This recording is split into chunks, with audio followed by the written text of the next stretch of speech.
ফকির যদি ভিক্ষা চাওয়ার সময় একটি কথা বলে ফেলে, এই কথাটা বলার সঙ্গে সঙ্গে আপনি ফকিরকে কখনোই খালি হাতে ফেরত দিবেন না।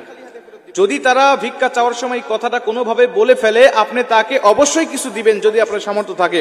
তাকে না দিয়ে আপনি কখনো বিরত থাকবেন না। কারণ বিশ্বনবী বলেছেন, যদি কোনো ভিক্ষুক, কোনো সাইলকারী কোনো ব্যক্তির কাছে এই কথাটা বলে ভিক্ষা চায়, আর যদি সে ভিক্ষা না দেয়, তাহলে আল্লাহ পাকের লানত পড়বে ওই লোকের উপরে। ও না দেওয়ার কারণে তার উপর লানত পড়বে, সে গুনাহগার হবে, সে পাপী হবে।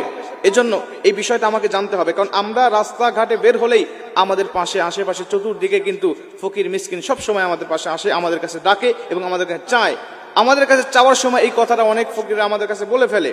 আমরা অনেক মানুষ আছি তাদেরকে দেই না, বরং দেই না তো অনেক মানুষ আছে তাদেরকে এতটা কষ্ট দিয়ে কথা বলে, যে কষ্ট পাওয়ার পরে অনেক ফকির আছে যারা প্রকৃতপক্ষেই অভাবী, যারা খুব কষ্টে পড়ে, দুঃখে পড়ে আসছে, মানুষের কাছে হাত পাচ্ছে।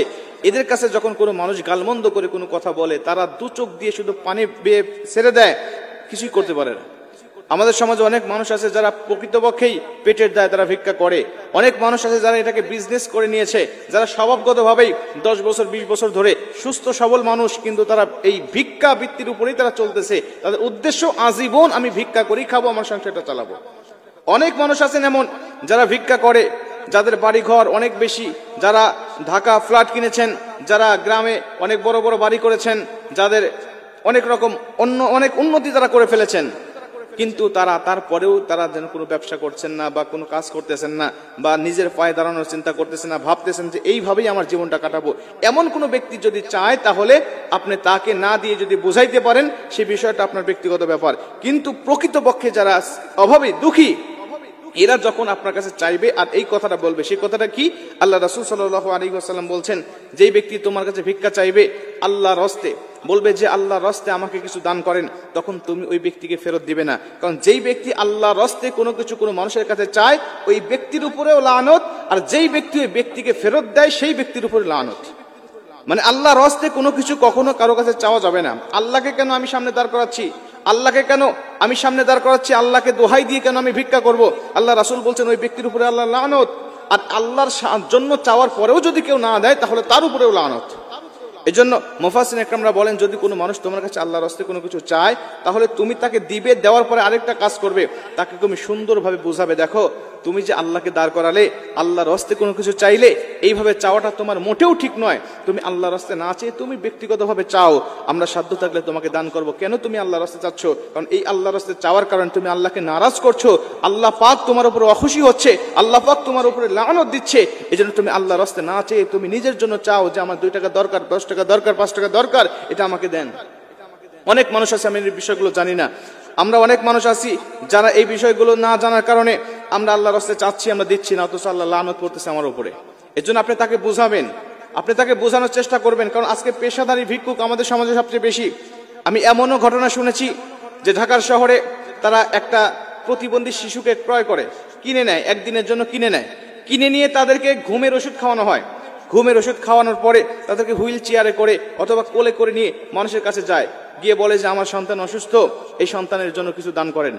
সন্তানের ওই চেহারা দেখে, ওই মায়া ভরা চেহারা দেখে, অসুস্থের ভাব দেখে, তখন সাধারণ মানুষগুলো তাদেরকে দান করে। দান করার পরে ওই যার সন্তানকে নিয়ে আসছে কন্ট্যাক্ট করে তার মা বাবাকে কিছু দেয়, আর ও কিছু রেখে দেয়। এইভাবে আজকে অনেক জায়গায় ব্যবসা হচ্ছে। এদেরকে আপনি যদি চিহ্নিত করতে পারেন যে এরা আসলেই পেশাদারি, তাহলে আপনি তাদেরকে দিবেন না, তাদেরকে বুঝাবেন, এই পথ থেকে তাদেরকে ফেরানোর চেষ্টা করবেন।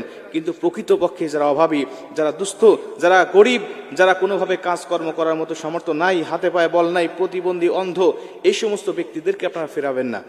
এই সমস্ত ব্যক্তিদেরকে এমনিই ফেরাবেন না। আর যদি আল্লাহর রাস্তে কোনো কিছু চেয়ে বসে, তাহলে তো ফেরানোর কোনো প্রশ্নই আসে না।